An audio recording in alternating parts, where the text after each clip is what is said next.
കൂട്ടുകാർക്ക് ഞാനിന്ന് ഗ്രീൻ ദോശയുടെ റെസിപ്പി ആയിട്ടാണ് വന്നിട്ടുള്ളത് കേട്ടോ. വെളുത്തുള്ളി, പച്ചമുളക്, ഇഞ്ചി, മല്ലിച്ചപ്പ്, നമ്മുടെ ചെറുപയർ വെള്ളത്തിലിട്ട് കുതിർത്തിയത് കുറച്ച് ആണ് എടുത്തിട്ട് അരച്ച് പേസ്റ്റ് രൂപത്തിൽ കുറച്ച് വെള്ളം ചേർത്ത് പേസ്റ്റ് രൂപത്തിൽ അരച്ചെടുക്കുക. ദോശമാവിൻ്റെ പരുവത്തിൽ വെള്ളം കൂടാൻ പാടില്ല, കുറഞ്ഞ് ഇനി കൂടിക്കഴിഞ്ഞാൽ കുറച്ച് രായ്പ്പൊടി ചേർത്താൽ മതി കേട്ടോ. വെയിറ്റ് ലോസ് ചെയ്യണവർക്കുമാണ് ഞാൻ ഈ പറയണത്, അല്ലാത്തവർക്കും ഇതുപോലെ ഉണ്ടാക്കി കഴിക്കാം. അങ്ങനെ ഞാൻ പേസ്റ്റ് പോലെ 3 ദോശയ്ക്കുള്ളത് എനിക്ക് മാത്രം ഞാൻ ഉണ്ടാക്കിയത്. അപ്പോൾ നല്ല ചൂട് ചട്ടിയിൽ ഇങ്ങനെ ദോശയ്ക്ക് പിടിച്ച് മെല്ലെ മെല്ലെ ചിറ്റി എടുക്കുക. നല്ല മകമകമാന്നുള്ള നെയ്യ് ചേർക്കാം കേട്ടോ, അല്ലെങ്കിൽ ബട്ടർ ചേർക്കണ്ട, നെയ്യ് ഇനി ബട്ടർ ഇഷ്ടമുള്ളവർ ബട്ടർ ചേർത്തോളൂ. ഞാൻ ഇപ്പോൾ രണ്ടും വേണ്ട വിചാരിച്ചിട്ട് പ്ലെയിൻ ആയിട്ടാണ് ഉണ്ടാക്കുന്നത്.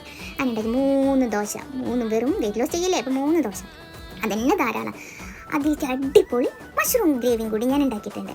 അപ്പോൾ എൻ്റെ ഫുൾ ചാനലിൽ ഞാൻ മഷ്റൂം കറിയും കൂടി ഞാൻ ഇട്ടിട്ടുണ്ട്. അപ്പോൾ എല്ലാവരും കയറി കണ്ടോളൂ എങ്ങനെ ഉണ്ടാക്കേണ്ടത്. അടിപൊളി വെയിറ്റ് ലോസിന് പറ്റിയിട്ടുള്ള അടിപൊളി ഗ്രീൻ ദോശയും മഷ്റൂം